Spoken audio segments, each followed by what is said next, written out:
პირველი პოლიტიკური გამოსვლაა და ნამდვილად არ მინდა ეს დრო დავხარჯო იმ ტყუილებზე პასუხში, რაც აქ პირველი ორი გამოსვლელისგან გავიგეთ. ამის დრო გვექნება და დამერწმუნეთ და იმედი გქონდეთ, რომ ყველა იმ ტყუილზე, რაც თქვენ ორივე გამოსვლას ეხება, აქ გაახმოვანეთ, მიიღებთ ამომწურავ და კომპეტენტურ პასუხს და ქართველი ხალხი ნამდვილად გაიგებს იმას, თუ ვინ არის სინამდვილეში მოღალატე, ვინ არის სინამდვილეში მატყუარა, საერთოდ რას ნიშნავს ღალატი. ამას გაიგებს ნამდვილად ქართველი ხალხი, დამერწმუნეთ, ამის იმედი გქონდეთ და ამ სიმართლის მოსასმენად მზად იყავით. ეხლა კონკრეტიკისგან კიდევ ვიმეორებ, თავს შევიკავებ, იმიტომ რომ ჩვენი პოლიტიკური გუნდის პირველი გამოსვლაა და ამას რა თქმა უნდა პირველ რიგში გამოვიყენებთ მიმართვისთვის ქართველი ხალხის მისამართით და არა თქვენი მისამართით, რადგან პარლამენტი, საქართველოს პარლამენტი პირველ რიგში თუ ვინმეს ეკუთვნის, ეს არც თქვენ ხართ და არც რომელიმე სხვა პარტია, არამედ ეკუთვნის პირველ რიგში ქართულ ხალხს.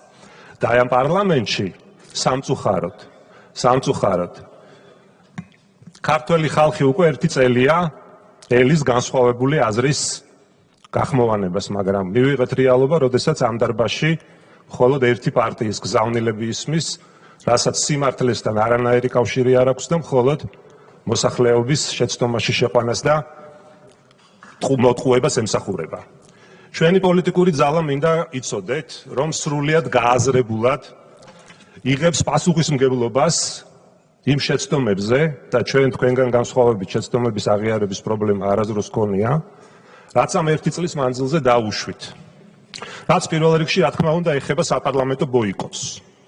უნდა ვაღიაროთ და ვაღიარებთ, რომ პოლიტიკური პროტესტის ამ ფორმამ ოცნების მოძალადე მანქანა ვერ შეაჩერა ჩვენი ქვეყნისთვის ისეთი დამაზიანებელი გადაწყვეტილებების მიღებისგან და ვერ მოახდინა ამ დამაზიანებელი გადაწყვეტილებების პრევენცია, როგორც იყო საქართველოს ევროპულ მომავალზე უარის თქმა, ანტიდემოკრატიული ადამიანის უფლებების შემლახველი კანონების მიღება და რაც მთავარია, ვერ შეაჩერა ოცნება მშვიდობიან მოქალაქეებზე ძალადობისგან. სამწუხაროდ ისიც უნდა ვთქვათ, რომ ბოიკოტისა და 4 ოქტომბრის ეგრეთ წოდებული მშვიდობიანი დამხობის ტოტალური კამპანიის ფონზე, რასაც სხვათა შორის განსაკუთრებული მონდომებით პირველ რიგში სახელმწიფო მედია აშუქებდა და უწევდა პროპაგანდას, მოსახლეობის ნაწილმა მართლაც დაიჯერა, რომ ეგრეთ წოდებული მშვიდობიანი დამხობა შეიძლებოდა გამხდარიყო ამ ქვეყანაში პოლიტიკური ცვლილების ინსტრუმენტი.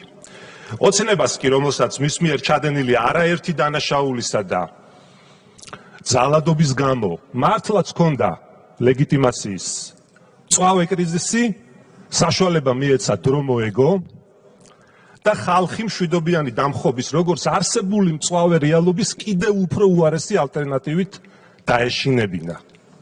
სწორედ ამ შიშის ფაქტორით მოახერხეთ ეტაპობრივად დაგებრუნებინათ დაკარგული ამომრჩეველი და რა თქმა უნდა 4 ოქტომბრის იმ პასუხისმგებლო სპეცოპერაციის სხვას ვერაფერს ვერ დავარქმევთ, შემდეგ ერთგვარად გაგჩენოდათ დამატებითი საფუძველი, რომ დაგეძლიათ ლეგიტიმაციის კრიზისი. თუმცა პირდაპირ ვამბობთ, რომ დაპირისპირებისა და რადიკალიზაციის გარეშე, ამ რადიკალიზაციის ხელოვნურად სახალისების გარეშე, თქვენ ამას ვერ შეძლებდით. ამიტომაც 4 ოქტომბრის პროვოკაციის მძიმე შედეგებზე, რამაც ქვეყანა დაპირისპირების საშიშ ზღვართან მიიყვანა, პასუხისმგებლობას ვერც თქვენ გაექცევით. რადგან როგორც მინიმუმ შეგეძლოთ და არ აღკვეთეთ ეს პროვოკაცია და სახელმწიფო ასეთ რისკებში შეიყვანეთ და ვერც რა თქმა უნდა ის უპასუხისმგებლო პროვოკატორი პოლიტიკოსები გაექცევიან, ვინც პირდაპირ თუ ირიბად 4 ოქტომბრის მშვიდობიანი დამხობის ორგანიზებაში ან მის სახალისებაში მონაწილეობდნენ. გნებავთ დამნაშავის და გნებავთ სასარგებლო იდიოტის როლში, როცა 4 ოქტომბერს ხალხს არჩევნების ნაცვლად მშვიდობიანი დამხობის აქციაზე გასვლისკენ მოუწოდებდნენ. ამიტომ ვამბობთ, რომ ეს გვერდი ვერ გადაიფურცლება, მეგობრებო, ვიდრე შეცდომა და დანაშაულს დანაშაული არ დაერქმევა. მიუხედავად ყველაფრისა, ჩვენთვის მთავარი ღირებულება და საზრუნავი არის, რა თქმა უნდა, ქართველი ხალხი ერთის მხრივ ოცნებისგან მოტყუებული პროპაგანდის მსხვერპლი, მეორეს მხრივ ოპოზიციონერი პოლიტიკოსების უპასუხისმგებლობათა გამო იმედგაცრუებული ჩვენი მოქალაქეები.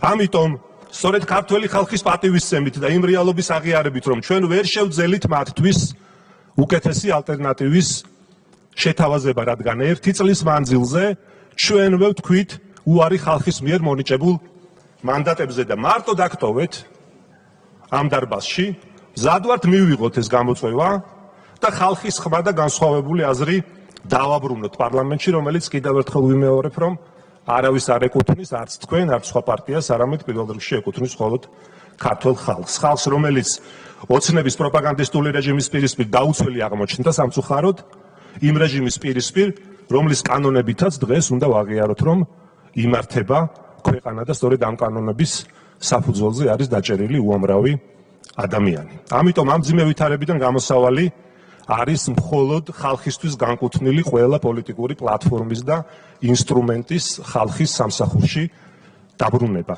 ვასრულებ, სიმართლე მწარეა, მეგობრებო, უბრუნდები კიდევ პირველ ორ გამომსვლელს და ამ სიმართლის მოსმენა მოგიწევთ ჩვენგან. პარლამენტში, რომელიც უნდა შეეგუოთ, რომ დღეიდან თქვენი პარტიული ოფისი აღარ იქნება და აქ განსხვავებული აზრის და ქართველი ხალხის ხმის გაგონება პირველ რიგში ჩვენგან მოგიწევთ. ამიტომ ჩვენ გჯერა, რომ ოცნების მოძალადე რეჟიმთან პრინციპული და შეურიგებელი ბრძოლით მივაღწევთ თავისუფალ არჩევნებს, სამართლიან წესრიგს და ჩვენი ქვეყნის დემოკრატიული და ევროპული მომავლის გზაზე დაბრუნებას. დიდი მადლობა. ბატონ თენგის, თქვენ ჩაიწერეთ თუ ჩაიწერეთ პოლიტიკური გამოსვლას. ბატონ შალვა კერესელიძე და შემდეგ თენგის შალმანაშვილი, შემდეგ ვიკა ფილიფანი. გამარჯობათ. პირველ რიგში არაბ ინვესტორებზე მეგობრებო მიწების გასხვისება და შემდეგ არაბული ტიპის დასახლებების შენებლობა ერთ-ერთ მნიშვნელოვან პრობლემად იქცა. თუმცა არანაკლებ პრობლემას წარმოადგენს უკვე ტურისტულ რეკრეაციულ